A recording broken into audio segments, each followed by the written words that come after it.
Steelers by the Lake podcast. My name is James, joined once again by my co-host, Cody. Cody, how you doing this fine Tuesday evening? Oh, James, I'm much better than yesterday. We apologize for the delayed episode. We normally put these out on Monday nights. I was a little under the weather yesterday. I don't know what the heck it was. 24-hour bug. I don't know what. You know what? I thought it was. I didn't think it was anything. I was going to make a joke. But I'm not going to make a joke now. I will say this. Because I was going to try to lead into something. I learned an interesting fact this week, James, that you're not supposed to eat or consume, I should say, consume honey from other places other than where you're from. Did you know that?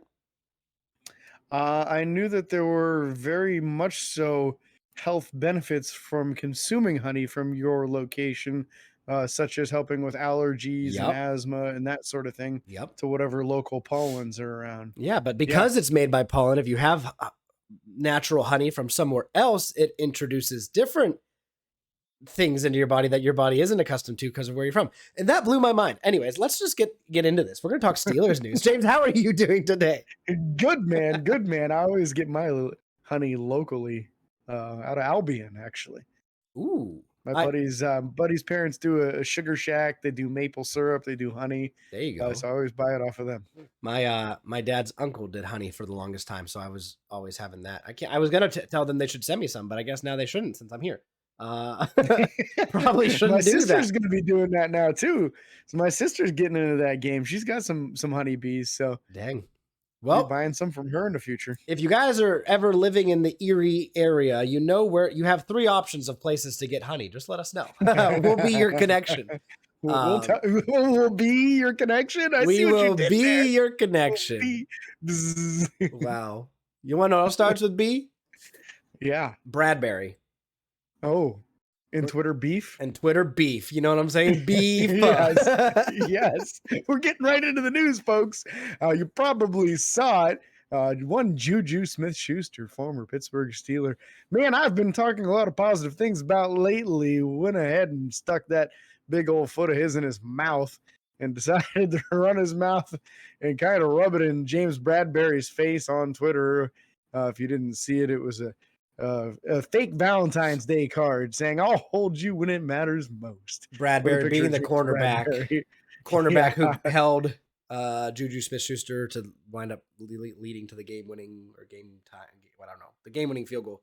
So that's rough. That's awkward. Bad, some bad juju there. You know what I'm saying? Yeah, bad juju. Shouldn't have done that. Really kind of a cheap shot that was unnecessary. And of course, this started a Twitter war with multiple of Bradbury's teammates sticking up for him and going at Juju's throat, and then him coming back at them, and just unnecessary. And not a wish good look. That he wouldn't have done that. Like, that was the whole knock. Everybody is knocking him, saying he's immature, he's doing stuff he shouldn't be doing, need to focus on the football field. That was just an unnecessary shot, and makes me kind of second guess my desire to have him back on the Steelers. Yeah, not a great look for him. And honestly, as much as I enjoyed his tenacity, his roughness, his grit when he was playing for us, and seeing him make the first guy not be able to tackle him because running him over, this or that or whatever, not a fan of the off the field antics. Even though, to clarify, the TikTok stuff doesn't bother me. The fact that he streams video games doesn't bother me. All this stuff. The problem is he distracts himself too much, and then it's not even like, it's like he's not mentally working out. He's just existing outside of football.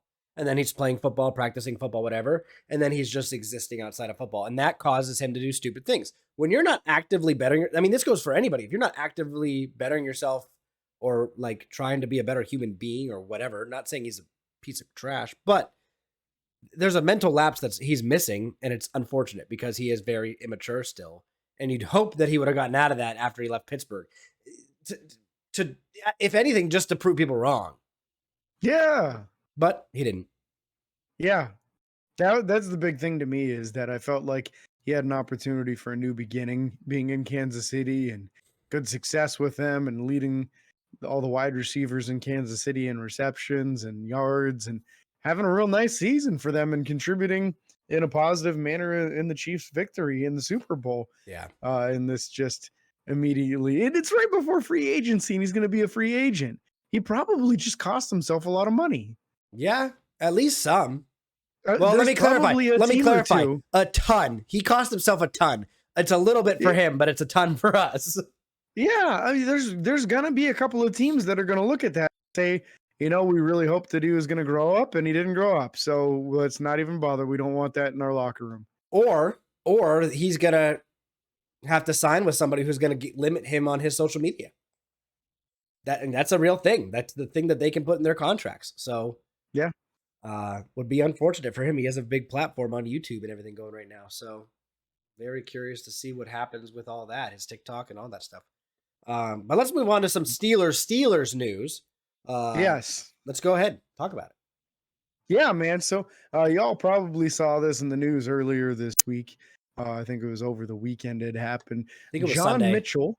Yeah, John Mitchell, longtime Pittsburgh Steelers assistant coach, has officially retired after 29 years coaching for the organization, which is really incredible. He was actually one of the first black team captains for the University of Alabama, where he played in his college football career. And just a storied coach in NFL history, being responsible for the Steelers defensive line from 1994 all the way to 2017.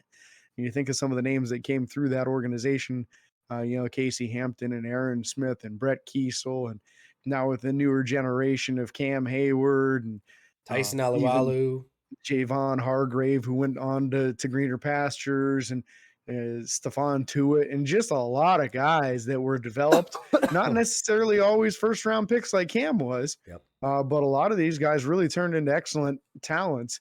And one thing that you always heard was you had to run to the ball. And how many times over the years did we see these 300-pound plus defensive linemen run into the ball 30 yards down the field and making huge hits on people? Sometimes even that fumbles. was all John. Yeah, that was a John Mitchell thing. That's what he was known for. Aaron Smith was recently quoted as saying that he used to try to hide from John Mitchell because he was scared of him. Wow. Which is hilarious. Because Aaron's a big dude. He was huge. Yeah. He was 6'5", 300 back when that was a massive individual, and drastically larger than most defensive ends of his day. So lots of fun stories coming out about John Mitchell, but one thing that is very constant and consistent through all the stories is the amount of respect that folks had for him, either people that coached with him or were coached by him. So very sad day, but I mean, I think he was in his 70s, so he was ready for retirement, man. In the last few years, ever since he stepped down in 2017, he was in the role of an assistant head coach, which basically just means he was an advisor to Mike Tomlin and not in charge of any specific position group.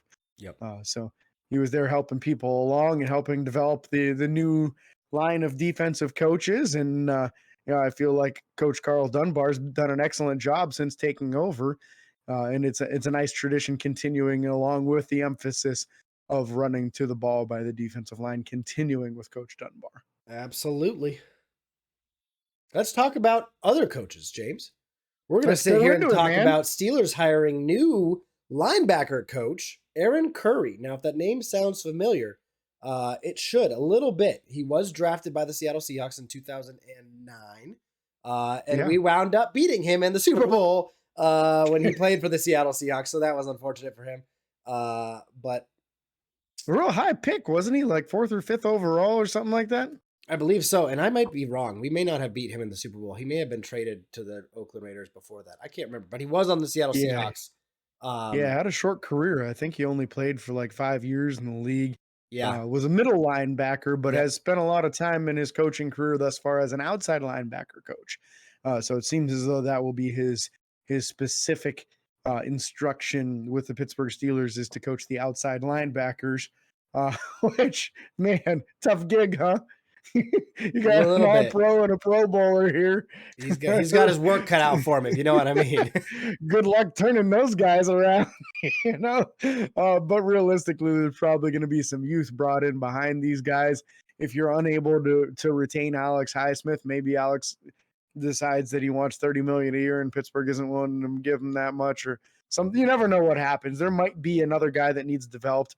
And there are definitely going to be some backups that need developed because Pittsburgh has been struggling in developing guys behind the starters. So I'm excited about it. He's a younger coach. I want to say they said he was about 35 years old. Yeah, some So of that's that. tremendous, and not a lot of coaching experience in the NFL, somewhere around like 4 years or something in the NFL thus far. So, Not horrible. uh, yeah, nice to get some young coaches influenced into the group here. So one retires and we get a young one and stick around for a long time and help this team to the next level. You never know. That's what we love to hear. Someone who's not going to be helping us get to the next level is previous 7th-round draft pick for Pittsburgh Steelers from last year, Chris Oladokin, who signed a futures contract with the freaking Kansas City Chiefs. So Yep. he can go sit there and get some AFC championships and this and that and whatever and just ride that pretty bench. Because he ain't going to play over Patrick Mahomes. Let's be real. No, Pat would play with 2 broken legs. That's just the kind of guy. Really impressive how he'll play through about any injury. Did you see how drugged up he was after the Super Bowl? No, I did not. Oh, I got to send you that clip. That was funny. He couldn't talk. He just sat there, glazed eyes, just smiling. And I was like, oh, they pumped him with some stuff at halftime. Oh, or whatever it was. They had to. You saw how bad he was limping, and then the second half, he was barely limping at all. Yep. He was feeling no pain. Yep. So I'll send that to you. Maybe we'll post that on our page or something. But it was funny. We have other news about our GM, James. Yes, our new GM. So one of the things that was so instrumental in the Pittsburgh Steelers, and I'm going to go off on a little story before we actually cover the topic. One of the things that was so instrumental in building the teams of the 70s, the dynasty of the 70s, those teams that won 4 Super Bowls in a matter of like 8 years or 7 years or something crazy like that, was the heavy scouting that they did at the HBCUs, which is highly black college and universities. Historically black. Historically, yes, historically black. That's what it is. They are highly black as well. Also highly, yeah. this is one and the same in this particular instance. But anyway, the Steelers were all over scouting the talent at these schools, which was not really something that was done at this point in the NFL. Major universities were really the only ones getting it. So Pittsburgh was all over that, and guys like you mentioned, John Stallworth, came from a university like that. Yep. Well, there was the HBCU scouting combine this last weekend, and there was one GM in the entire NFL, and that was our very own Omar Khan. That's what we like to see. Omar Khan, only general manager there. Now, I'm not sure if there were other assistant coaches there for other teams or anything like that. You would hope. I would really hope if we were because I think that would have been a bigger deal if only NFL personnel at this HBCU combine was that would be a bigger deal, I think. But the fact that our general manager was there, I think, shows a lot of the respect that Pittsburgh as a whole has for those historically black community college universities. Yeah. So that's huge. That's big. Yeah. And go back to the roots, man. What made Pittsburgh so great? That's one of the things that made Pittsburgh so great was finding these diamonds in the rough. And it's tougher to find nowadays because there's YouTube and there's all kinds of places where you can find videos from dang near any college that you think of. Yep. Some small mom and pop college that has 300 kids going to it. If they got a football team, you can find a video online of their football team. Mm-hmm. So it's all out there, and you got to start looking in some places that you don't normally look if you find more diamonds in the rough. And Pittsburgh has 2 7th-round draft picks this year. I will not be surprised. This just popped in my head. I didn't have this planned, by the way. That's fine. I will not be surprised one bit if at least one of those 2 7th-round picks comes out of this HBCU scouting combine. Not one surprise. I would love to see that, and now I'm excited for it. Let's find the next John Stallworth in the 7th round out of an HBCU.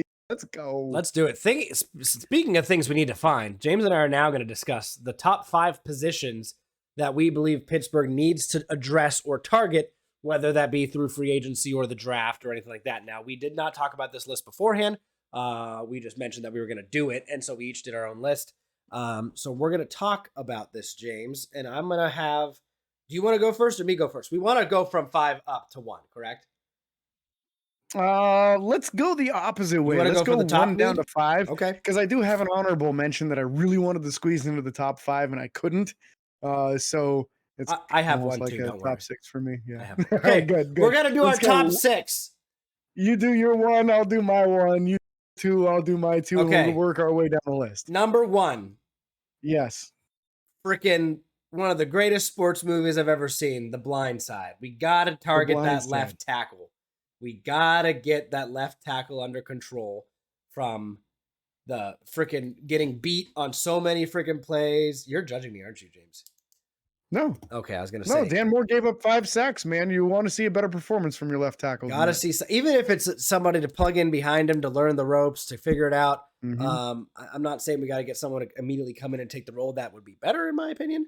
But Dan Moore's still learning. There's always a chance that he has a comeback year next year and plays very, very well. And that's what I'm hoping for. I'm hoping for that. It would be great if all of our players just showed up and did their job. We didn't have to draft anybody. But that's not going to happen. So we got to get some fresh legs in there, get some fresh meat. So left tackle is my number 1 position for priority. Yeah, I like it, man. An upgrade there would be a valuable thing for Kenny to not have to worry about immediately scrambling when he hits that 3rd or 5th step in his drop back. Yep. My number 1 is different from that one. We're gonna have some differing things on our list, I think, almost the whole way down, which I love about this. That's why I wanted to do this. I wanted to explore the different thought I know you're processes of 1. different I already people. knew you're 1, and I purposefully Go didn't ahead. put it as 1. So Hit me with what it is before I say it. Then. cornerback. It is not. Really? Okay, I'm shocked. That's right. Okay. Mine is defensive end opposite Cam Hayward. Because as of right now, with no Larry Ogunjobi under contract, no Chris Wormley under contract, your starter opposite him is probably scheduled to be Isaiah Loudermilk right now, and that is scary. That's nothing in the pass rush. And last year, he regressed as far as his rushing defense. He's not right now someone I would trust with a starting role. And I want that person opposite of Cam Hayward, who is basically a starting D tackle in the nickel defense, but a defensive end in that base 3-4, to be someone who has the potential like Cam, someone that can take the torch from Cam and carry it on into the next generation and say, follow me as I go to the Pro Bowl, follow me as I lead by example and run 30 yards downfield and make the tackle when linebackers and safeties have missed it. I want that guy on the team, and I don't think he's on it right now. Okay. And to me, that's kind of scary because you can attack one side of the defensive line right now, and Cam can't play all 3 positions at the same time. He can dominate at his position, but we need other people to at least have the potential to be developed into something similar to him. And it scares me that it's not on the team right now. I feel like that's a very major priority in this upcoming free agency and draft. Fair enough. I'll give you that. My number 2 is going to be what I just thought your number 1 was, cornerback. All right. Get someone there, get someone on the outside who's capable of going up against those number 1 wide receivers. Even Pittsburgh's not often a team that has somebody shadow somebody that plays that shadow defense. They typically say, hey, if you're the weak side or strong side safety, whatever. They typically just have that play out that way. But I want someone who's capable of covering the AJ Brown, because we saw how badly we got burned by him this year. I want someone who's capable of guarding Tyreek Hill, keeping up with him, whatever it is, side strength, speed, whatever it has to be. I want to get a top corner in there that, or at least someone that can help out in the progression of our cornerback room. We're running low, especially if you consider the fact that we're probably not keeping William Jackson at this point because he didn't play. And that'll be expensive. Way too expensive. We had so many injuries last year that's the cornerback room that it wasn't even fun. You had Akila Witherspoon go out. Cam Sutton, I think, went out for a week or two, if I'm not mistaken. Didn't he? I don't even remember. I don't remember how much time he may or may not have missed. But anyways, the room is light, and we don't really have a true number 1. We've talked about this for a while now. And I think either getting a true number 1 or a true slot corner would help out tremendously, because you'd have that number. You technically have a starter in either one of those positions. I'm specifically looking at outside corner over slot corner. I think the slot is in a better position right now than the number 1 corner. So that's my reasoning for a cornerback, outside corner being number 1. I think that's very rational thought process. That's exactly what mine was. Number 2 is a number 1 cornerback needs addressed. We've got some very high quality number 2s, in my opinion. I really like Levi Wallace. I also like Cam Sutton, and I hope that they retain Cam Sutton. but realistically, we don't have a number one guy, like you said, that can handle an A.J. Brown, Jamar Chase that we're going to see twice a year, every year. We need to have a guy that can hang with these guys, and he's not on the team right now. Nope. And that is a scary thing, because if you want to be the team that can dethrone the Bengals and get back to being the number one team in the division, you do need to be able to stop their number one weapon. And yeah, very, very high priority to me. And this upcoming draft class is loaded with good quality corners. You can get them in the first 2 rounds and probably have them be upgrades over what we've got on the team. Even if you get Cam Sutton returning, I think. And there happens to be one from a little city town school called Penn State that happens to be the son of one Pittsburgh Steeler great linebacker. So we'll see what happens with Joey Porter Jr. Moving forward. Keep that name in the top of your brain. My number 3, James. Yes. Going to your number 1, outside or defensive end opposite Cam Hayward, for all the same reasons you said and then some. I think, quite frankly, it comes down to just depth at this point. Don't get me wrong, I'm not super comfortable with Isaiah Loudermilk starting, but even if that's the case, you got to have someone behind him. You have to have someone in the room, and right now that is a very light side of the practice room outside of Cam Hayward and Isaiah Loudermilk. Isaiah Loudermilk, again, being a 5th round draft pick that we traded back into the draft for 2 years ago. So it's not like he's high caliber or sought after. Again, he can improve, he can get better, but with what we saw last year, not something we're really looking forward to doing is starting him. So that was my reasoning for same as yours. Yeah. Let's to be clear, we both like Isaiah Loudermilk very much. We would love to see Isaiah Loudermilk turn into that, but you got to be realistic about it. Right now, he appears to be a good quality backup, and he's going to have to make some major improvements to go from that to a high quality starter. Yep, that's why we both have it in our top 3 there. Now, my number 3, you're kind of wondering at this point. I think I know. I don't want to say though. You think? I want to hear your guess again, because this is it's one of 2 positions, but I don't know which one. Oh, give me your best guess. You can't get them both. I won't let you have them both. Give me a hint. Is it offense or defense? I think they're both. Start getting easy here. I already have 2 defensive guys off the board. It's going to get easy if I tell you the same side of the ball. I mean, both of my guesses were defense, so it doesn't matter.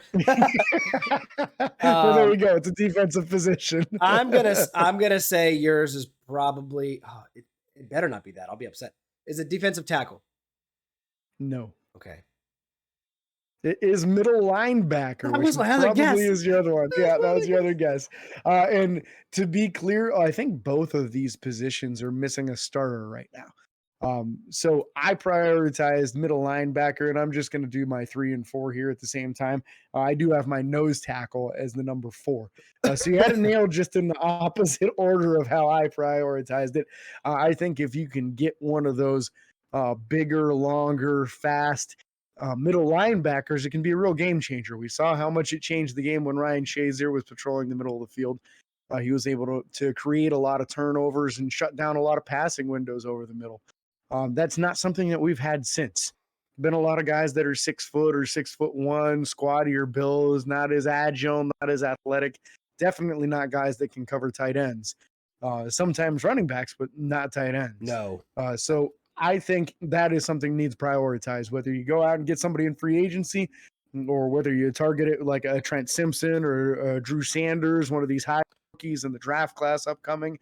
Give me one of these big, long, tall, athletic dudes. We can always pack some more muscle onto them to try to get them better against the run. But we need some guys that can hang with tight ends, because tight ends have been murdering Pittsburgh for a while. And I feel like it has coincided with that injury in Cincinnati. So time to reload that group. Not saying that I don't believe in Miles Jack, not saying that I don't believe in Mark Robinson, but Miles Jack didn't have a single turnover last year, and Mark Robinson is a 7th round pick. So let's be realistic and invest in this group and get some higher quality talent in here, and try to get a revitalization in the middle linebacker room that has been such a storied position of strength for Pittsburgh over the years and just has not been for the last few. Yep. So you did your 3 and 4. Yeah, and let me talk nose tackle a little bit before you go your Yep. fourth, just because I did bring the cat out of the bag here. Yes, you did. Tuxie's out, T'Challa is out, the cats are out of the bag. So this is a nose tackle. Again, we've got one on the team. We have one nose tackle on the team, and we need something better. Montravius Adams was not supposed to be the starter. Nope. He was brought in to be the backup, and then Tyson Alualu's play kind of fell off the cliff, and we don't have a good run stuffer. And I have this separated defensive end from defensive tackle or nose tackle for a reason, because I think you really need to specifically go after one of these big boys, one of these 330, 340, 350 pound dudes that you only have out there on first and second down and goal line situations, but not on third, not trying to get after the quarterback unless he happens to be somebody that can do that too. That's also That'd be fantastic. But there's not too many guys out there like that. And I'm okay with getting a big bodied, squatty dude that you just can't move in the middle. And it's overdue. It's been lacking for a number of years in Pittsburgh. And if you want to be able to stop the run better, that is a very important thing, is not getting blown off the ball. 100%. Well, James, that's a great description of my number 4. Defensive tackle, nose tackle. You are very correct. You got to get a big guy in there who can stop the run. He's also your number 4. That's also my number 4. All right. And then my number 5, and I'm going to say this. I know we're doing top 6, but I'm going to mention it now. Middle linebacker is not in my top 5, top 6, whatever it is. Only because it could be top 6. It could be top 6. Yeah. It could be. But it's just not, and I don't know why. I don't know how to explain that. It's just not. No, that's fair. You have faith in Miles Jack and Mark Robinson. And if we happen to, keep somebody else. It's fine to say that. Yeah, like Robert Spillane, maybe, Yeah. Throw him in the mix, and that's not a terrible middle linebacker group. No. So my number 5, James, you could guess this. It's really number 1 in my heart, but it's number 5 on paper. Oh, no. Safety, strong safety. Strong safety, there it is. Terrell Edmonds needs to go. We need someone better. We need someone faster. We need someone bigger. We need someone stronger. We need someone who's not afraid to freaking tackle somebody, James. We need a strong safety like freaking Ryan Clark again. We need someone who's able to catch the ball, able to make some big hits, maybe not do it as much and get flagged for it and get penalties, but we need someone who's going to come up and make a play to match Minkah Fitzpatrick, to really be an accent to Minkah Fitzpatrick in the backfield or in the secondary up there. And I don't think we have it yet. So that's why strong safety is my number 5. Yeah, I can understand that. It didn't make my top list. I think that Pittsburgh is going to retain Terrell Edmonds, and I don't like the draft class for being able to replace him at a starting level. I think you can get guys that you might be able to use as developmental pieces that you might be able to turn into starters, but it won't be a week one. So I think they're going to need to use him as a bridge guy anyway, unless they bring somebody else into bridge. Or just go after like a big name, strong safety in free agency or something. Yep. But it seems to me like a lot of the top guys in this year's safety class, as per usual, are more of the free safety types. Yep. So that's scary for me. Number 5 for me, slot wide receiver. Ooh. They already have him. They already have him. I'm hoping that you're right. I'm hoping Calvin Austin III is the man. I hope he's man. Awesome next year. But I do believe that Pittsburgh probably needs to bring in another wide receiver to push him and get some competition. Whether you do it in free agency and bring a veteran in who's comfortable in the slot, like Jericho Cotchery back in the day. He was excellent in the slot, and he was an experienced receiver from another team. Yep. Bring in a guy Darius like that, Hayward or Bay. Find somebody.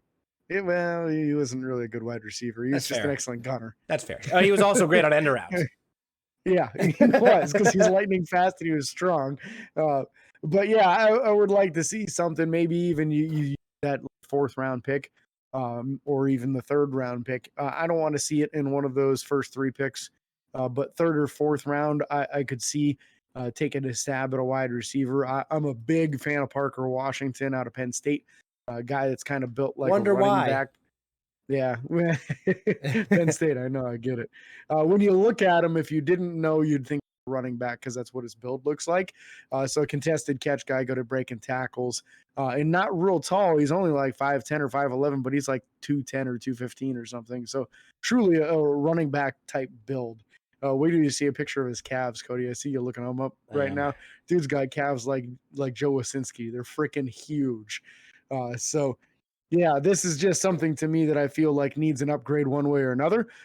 Even if it's just Calvin Austin III coming back from injury and taking that position over and owning it, it needs an upgrade. My honorable mention, and this is probably going to surprise a lot of folks, including Cody. Honestly, I'm betting that he's kind of surprised because his number one is not even cracked my top 5. I went real generic on my honorable mention, and I think an upgrade at any of the offensive line positions is a good idea. You're a turd. Yeah, I'm sorry. I think literally, that we have literally before we had the show, I was like, do you want to do specific positions, like just offensive line? Be as specific as you can. I think we should just replace the whole offensive line. Well, and I'm not saying that because I think these guys are all starting caliber guys. I think that we've seen improvement from Dan Moore from year to year season. Same with Kevin Dotson. At the end of the year last year, we saw the left side of the offensive line annihilating people in the run game, and that gave you reason to have hope. Mason Cole was one of the steadying forces at center, but I do think maybe, if you get the opportunity for one of these big, strong centers, maybe upgrade there. If you get an opportunity for the best guard in the draft at 17, maybe you do that. If one of these top offensive tackle prospects falls to 17, man, I don't know how you walk away from it. So I feel like it's an unwritten need that you have guys in place.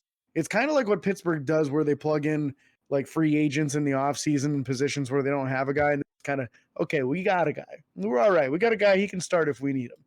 I feel like that's kind of what part of our offensive line is. Like 3 of them are, we got a guys. Not like this is the guy of the future. This is not a guy we expect to get into the Pro Bowl even, but we got a guy. And he's starter quality. But I think anybody that falls into that we got a guy category, you should consider upgrading when the opportunity arises and value intersects with your draft position. Fair enough. I'm changing mine now. What is it? My honorable mention originally was going to be center, but now my honorable mention is quarterback. I thought your honorable mention was middle linebacker. No, my honorable mention was center. Oh, okay. No. But now you want it to be quarterback. It's going to be quarterback because technically we only have one in the building that wants to be there, and that's Kenny Pickett. That's true. We need more. Typically, you'd like to have 3 on the roster. We have one, and the one that we wanted, Chris Oladokun's now with the Chiefs for a futures contract. So somewhere along the line, we're going to have to bring in a quarterback. Maybe Joe Flacco, maybe Andy Dalton. Yeah, you never know. You never know. I bring them both in. Maybe Baker Mayfield. You never know. Oh, man. But I do believe we do need a quarterback. Again, knock on wood that nothing happens to Kenny Pickett. Exactly. Thank you, sir. But you got to be prepared for something if it were to happen, and you also just want someone to be in there just in case. So, honorable mention quarterback. And a defensive line coach. We got one. I thought he retired. No, he was only until 17. I'm dumb. Yeah. My brain just got fried. Carl Dunbar. It's been a long day. Cody's coming off and being sick. Don't be too mad at him. I am being sick. And don't be too mad at us for not having mock drafts for you yet. They're still in the beta right now on the Draft Network, which is our preferred mock draft simulator because they're very good at assessing the talent and figuring out about where they should go in the draft. So where some of these other ones like the Pro Football Focus one, you can get first round dudes in the 5th round and it's pretty stupid. It's not because we just want to use them or they help us out. It's because they make it more realistic. That's the reason for us waiting. Yeah. Yeah. We don't want to do one where we've got 18 trade downs in 7 first round picks like you see on a lot of these Steelers fan sites right now. Oh, the one that I saw that was funny today was they traded back that 17th pick and got like 7 picks for it. And I was like, yeah, well, maybe 2. Yeah. Maybe 2. 3 on a good day. Like if you're getting 7, they're all going to be 4th and 5th round picks. So No, they were like guys. first round pick next year, first round pick Yeah. this year, second round pick next year, third round pick this year. Yeah, and then they trade all those to get back into first. And it's like, come on, what are you just doing? stop, man. Yeah. Just stop. You're not a GM. This is not Madden. Come on. You're a giant maniac. You are a GM. I was just kidding. And there is a salary cap that you do have to work with. You can't have 8 first-round picks. Little bit. All right. Well, that's going to wrap up today's show. Again, we thank you guys so much. If you guys think that we missed a position or you agreed heavily with a position that we put down on our top 6 that are needed for this upcoming offseason, let us know in the comments of the YouTube video or DM us on Instagram or TikTok or Facebook. Just let us know. We'd love to hear from you guys. We'd love to talk about a conversation we had with you guys on the show. And again, we can't thank you guys enough. Be sure to like and follow on Facebook, Twitter, Instagram, TikTok, and YouTube. Subscribe and ring the bell. It's free, my friends. And until next time, this is your host, James and Cody, signing off. Peace.